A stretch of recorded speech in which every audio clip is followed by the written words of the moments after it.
Adam Freeman and Paul Brees here for Drive Through Sports Episode 2. This week we're going to talk about our origin story, kind of a little bit about us. I'll let Paul take over here in just a second. As for me, I was born in Reedland, Kentucky, Western Kentucky, big UK fan. Moved to Atlanta briefly, then to Brentwood, Tennessee, where I went to high school. Went to college at Lipscomb University in Nashville. Graduated in '93. Big basketball fan, big Bison supporter, and now live in Atlanta. I've been a teacher at Harrison High School for 23 years. I have 2 children, Abby and Ella, and been married to my wife, Leslie, going on 24 years, be 24 years in April. So next month, we'll be celebrating our 24th wedding anniversary. Just started a broadcast company back in April last year with my good friend Terry Kemp. HNS Broadcasting, Hoya Nation Sports Broadcasting. We've been doing high school football, basketball, baseball, volleyball, softball. We've done all kinds, but football is our main deal that we started doing. We've been doing it for 4 years, but we started the company back in April. We've got a website, HoyaNationSports.com, that you guys can check out. You can buy merchandise there, as well as check out our photo gallery and all of our upcoming events, which right now, since high school sports is suspended, we don't have anything to broadcast, which is kind of what led me to this, reaching out to my good friend Paul Brees up in Nashville, Tennessee, who's actually in Mexico Beach right now. He's done some announcing and some color and play-by-play of his own in his career, and I'll let him just kind of get you introduced to Paul Brees and who he is, and we have a special guest joining us in just a minute. So, Paul, give him a quick rundown, buddy. Yeah, how exciting to be involved in this spectacular adventure with you, Adam. I don't know if you guys know this, but I was also born in Kentucky, so I knew there was a connection. Oh, okay. I was born at Bowling Green. Right. Yeah, Bowling Green. Right. Oh, all right. So moved to Brentwood though when I was 2. So do I officially count? That's the question. Am I Kentuckian? I don't know. Yeah. No. No. But that's I don't okay. think you do. But we love it anyway. Yeah, I appreciate it. Went to Lipscomb, and then David Lipscomb, should I say, not Lipscomb Academy or Lipscomb University. I went to David Lipscomb University, 1990, the big changeover name. I was at the end of the college to the university. Been a teacher, coach, athletic director for 25 plus years. So have 6 kids. Been married 26 years. So at that wedding, best wedding I've ever been to, by the way. It seemed like it was a special deal back then, but looking back, I mean, it was okay. It was okay. I mean, I thought it's definitely the biggest wedding I've ever been to, even counting my own. I was just so you guys understand the bond here between Paul and myself. I was the best man in his wedding, and that was what was I? I think I was an usher in your wedding. Man, yeah, you were probably. Yeah. I think I was the guy that went down and blew the candles out after it was over. Yeah. There's some. We had my cousin was my best man in my wedding, Shannon. That's all right. But we go way back. I mean, it was kind of a situation. Paul was one of the first guys that when I moved back to Tennessee in 1980. It was just me and my mom at the time. My dad, my sister. He was in session, and he was teaching in Kentucky, McCracken County, and my sister was living up there with him, and she was not even in school yet. So my grandmother the situation was my grandmother could keep her and everything. So it was just me and my mom. So my mom decides to take me one day. We're trying to find a church to go to. And so there was this church, Concord Road Church of Christ. And so we go there, and of course, I don't know anybody. I just moved there.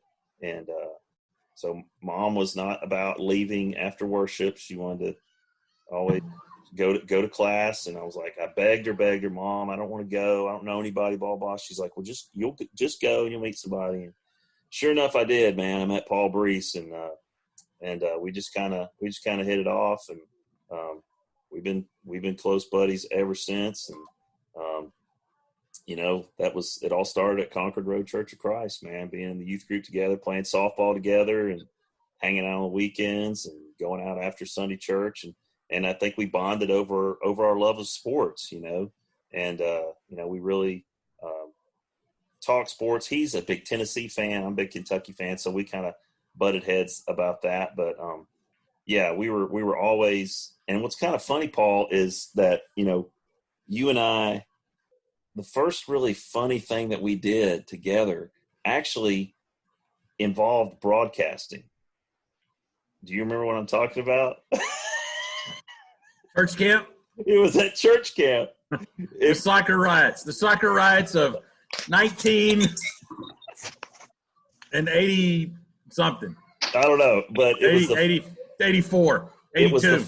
It was the first thing that we ever commentated, and it wasn't even real. And we had to do this skit. Wait a minute. I think there were some soccer riots that were happening. There were some real soccer riots, but ours was like imagined. Oh, sure. And, right. And it was, we had to do this skit, and we couldn't think of anything to do. And so I don't know whose idea it was. It was probably yours, but we pitched it to our youth minister at the time, Bobby Culver, and he thought it was the funniest thing he had ever. Am I right, Paul? I mean, yeah, I don't know why. He was all about. He's like, guys, that'll be so funny. He goes, man, the parents will love it. Everybody will love it. It'll be hilarious. Blah blah blah. So we're all pumped up. Like, oh, we're gonna do this fake soccer riot thing. We're gonna do it in English accents and call it and all this stuff. Man, it comes skit night, and all these other kids are like playing instruments and doing special talents and all this stuff. And here comes me and Paul behind a freaking fold-out table with some fake microphones. And we're like, welcome, ladies and gentlemen, to the match. Welcome to the pitch. It looks like the fans are pouring onto the field. Fights are erupting. And we start just going off on this tangent. And we can hardly contain ourselves. And we're laughing while we're doing it. And nobody understands what we're talking about. And I look over at Bobby, and he's in the floor laughing. Like he thinks it's and nobody else is laughing at him. Nobody got it. It's like you could hear a pin drop. So Brees and I that was our first foray into broadcasting, and just being able to. I think we both had the ability just to talk and have discussions and things like that. And that's poured over. And I know, Paul, you've done some broadcasting of your own up in Tennessee.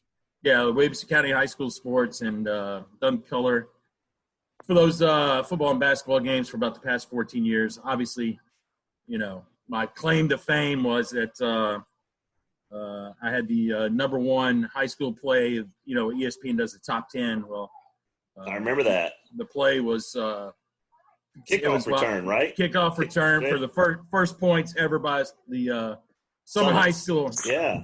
Yeah. So we're not like as our first guest here on Drop Through Sports. It was, he's Mr. Big Time, but we'll take it for whatever it's worth.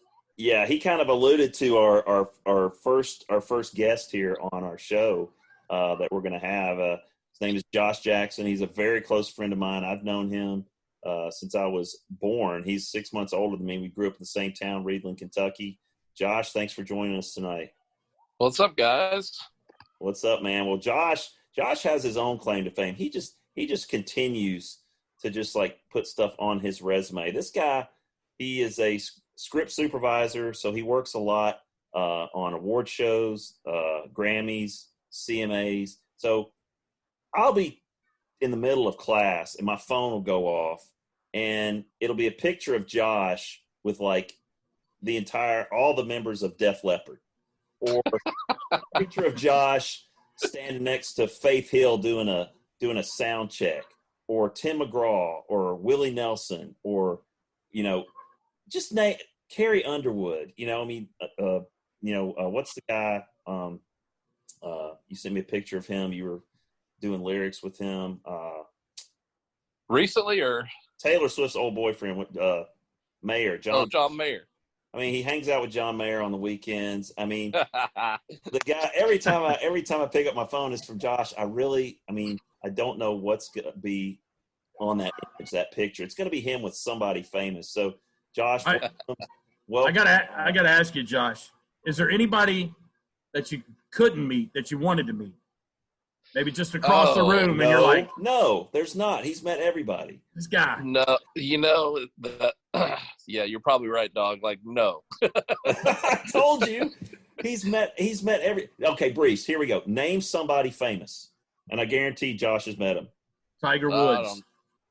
No, not Tiger Woods. Yeah, but see, he had no desire. All right. Eddie Van Halen. I have met Eddie Van Halen. See, yeah. I knew it. Yep, that's Brees's boy right there. Dude, that is his absolute boy, man. I remember freaking back in the day, we'd be traveling out to Dyer, Tennessee, the church camp. We'd have the radios up, and we have, are you supposed to play Running with the Devil in the church band? That's the on the question. church bus. Probably not.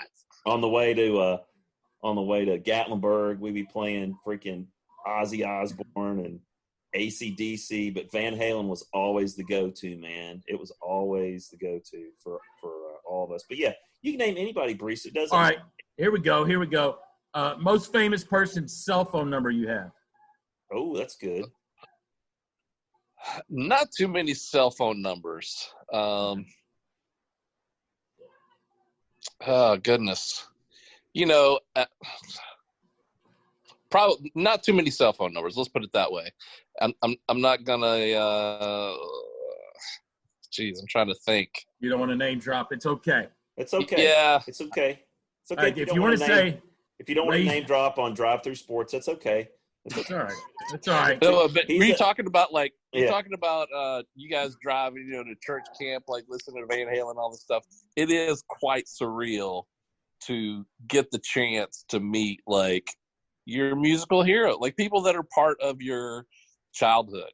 Let's just say, like this past Grammy Awards, Ozzy Osbourne was a presenter, and so I had the chance to meet him, and it's like, how many times did I listen over and over to Blizzard of Oz or Ultimate Sin or whatever? It was just like, man, it's just I'm blessed. Let's just put it that way. Yeah, and again, it's always great for Josh to reach out, and just I love how he keeps me in mind because he knows. Because I know you love it. I love all that stuff that you love, all the music we grew up together playing and listening to, going to concerts and going to Motley Crue and Warrant and all those concerts. And I love all those guys. And anytime he meets them, he snaps a picture with them. Hey, here I am, and I'm like, holy cow, amazing! I gotta ask you, were any one of you guys in the car with me when we were supposed to go see Def Leppard and Tesla? We went through the drive-thru at Burger King and ordered 40 Whoppers and then sped off and then left. Yes. I remember That's that. Funny. Yes. Hey, funny story about that concert. All right, so one of Gretchen's friends, like her dad was like a promoter, and he's no Josh Jackson. He's no Josh Jackson. But he was a go. promoter. And my friends were looking, Butch Oliver and I think Mike Lewis were looking for tickets. And I let Gretchen know that. She goes, oh, well, so she has some tickets. And I was like, oh, is she willing to part with them? She's like, yeah, they'll leave them at will call. So I called Mike and Butch. I was like, hey, got y'all some tickets. Just pick them up at will call. You can pay me later. So we get there. Of course, there's no cell phones. So we get there, and we're kind of wandering around the breezeway, and there's 18,000 people at this concert. And so here comes Butch and Mike running at me. And they look like they've just won the lottery. And they're like, Freeman, you're not going to believe it. And they got these like things hanging on their neck. Lanyards. These lanyards hanging down. And I'm like, what? He goes, dude, those tickets were backstage passes. We've been hanging out with Tesla and Def Leppard for the last hour. I was like, what? So they had backstage passes I got them backstage passes and didn't even know it. So you didn't even get yourself one. I didn't get one. You were in the nosebleeds. This is classic. Now, Josh, just talking about events and stuff and how not lucky, but you just like right guy in the right place, the right time. I can remember. Do you remember when Kentucky was on probation? And me and you went down to Memorial Gym we just wanted to see them play. And it was sold out. They sucked, but it was sold out because it was Kentucky. And do you remember watching that game from the television van, peering in the back window of the television van in the Memorial Gymnasium parking lot? It was a news van that was getting footage, and they had a live stream of it to their monitor, and we were peering over into the window trying to get a glimpse of the game. You remember that? I do remember that. Yeah. God, craziness. All right, Josh, I got to ask you if you remember this. Memorial Gym hosted the SEC tournament. Yes, it did. And we started scalping tickets. I think we ended up with like a whole book, like on the second. We were row. on the news. Yeah. Yeah. But we were on the news for, they were doing a thing on ticket scalping, and there's a picture they flashed to Josh and I holding tickets up and our Lipscomb stuff. They were like, but yeah, we ended up, that was the Carlos Groves, Tennessee, and who'd Kentucky have that? We had Pelton and those guys. What Shaq? Shaq, was that the one where Carlos Groves' club Shaq got suspended? I think it was. Yeah, that would have been that tournament. Yeah.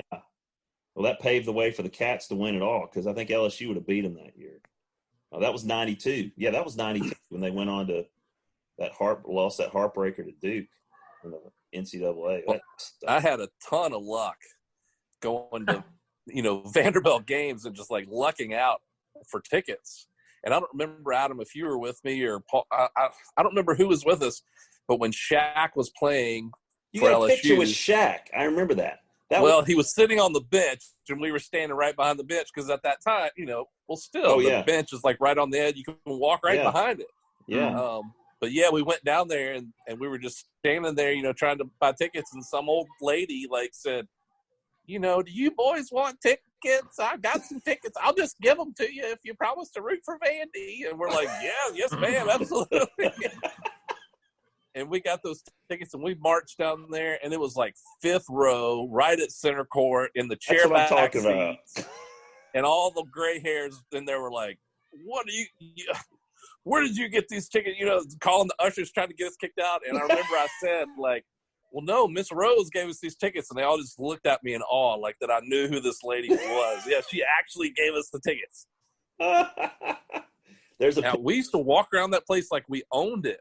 I remember one year, it might have been, Paul, the year of the SEC tournament, there was this old man carrying these chairs after the game. That's right.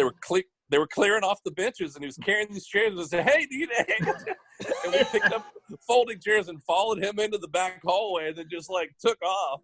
And we ended up outside Kentucky's dressing room, and I got Rick Pitino's autograph. Yep, I remember it. Oh, that's what I'm talking about, guys. That's typical. And like you guys say, when we talk about the whole premise behind drive-through sports, that's basically what we're talking about. I mean, just we love sports so much that it's part of who we are, and it was part of what raised us, really. When we were raised on sports, paying attention to sports, playing sports, and that's kind of just what this is. I mean, being able to do this and just talk about it sort of freely. And speaking of, so we go ahead and get some sports into our first episode. Lots going on, even though there are no games being played.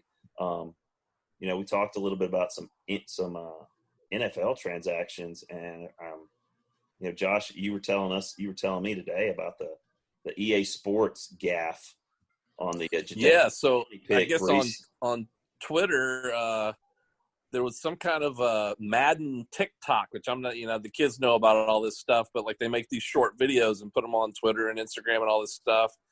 And EA actually put out this video, pumping up the new Madden game, and there's Clowney in a Titans uniform.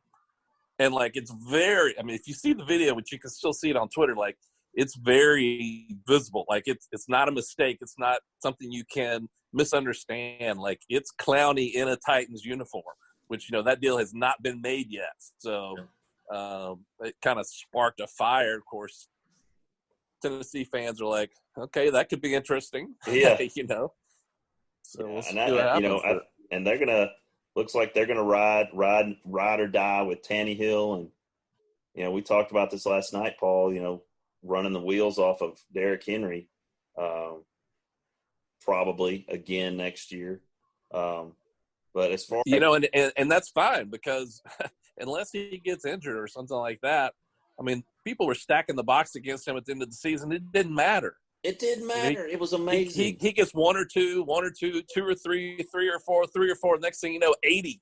You know, the guy is going to find his opening and score. He's just such a beast.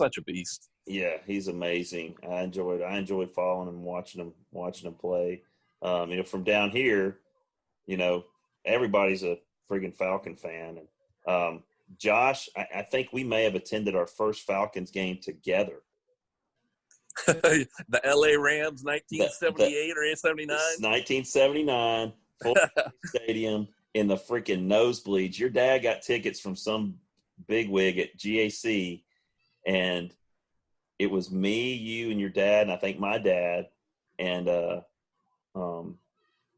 was a huge Rams fan, Pat Hayden, Henry Ellard, and you just – that was when, you know, for me, like – Barkowski. Barkowski, Wallace Francis, all those guys.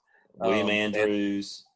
I was a Falcons fan. We would go to the training camp out in Swanee, which back then was like going to the country. Now it's the suburb, middle of the suburbs. But it was like driving out to the country to go see the Falcons practice. It was always exciting. But yeah, I mean, we were only 7, 8 years old. Like that was awesome. That was huge, and I still remember the Rams won 38-6.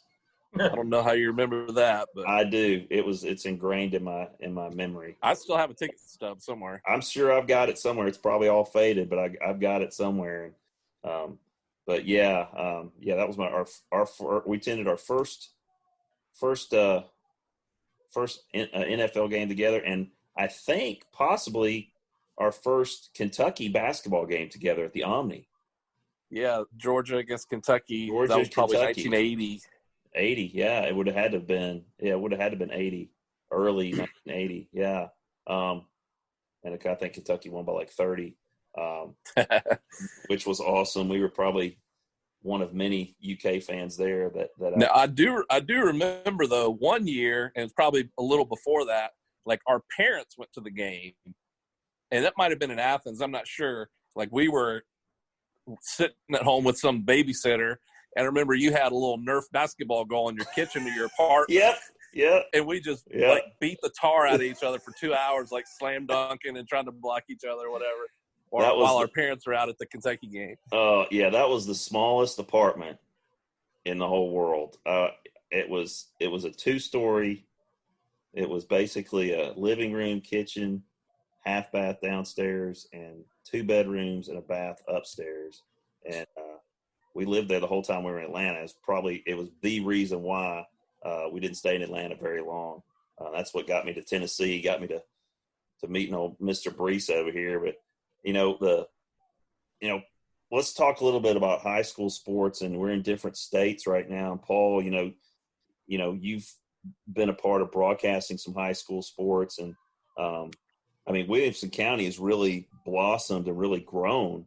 I mean, it used to be you had Page, Brentwood, and Franklin as far as county schools, at least back when I was there. Now that we talked to yesterday, 16, 15 high schools, public? I don't know, 12, 11. Really? Okay. Something, I don't know. There's a boatload. You had in Independence, you had in Ravenwood, Summit, Ravenwood, Franklin, Nolensville, if you count that. Nolensville has one now. Wow. Yeah. So, obviously, speaking on behalf of high school sports, we'd be remiss if we didn't tell about Josh's daughter and her high school prowess of jeans, carry on the tradition of college athlete, right?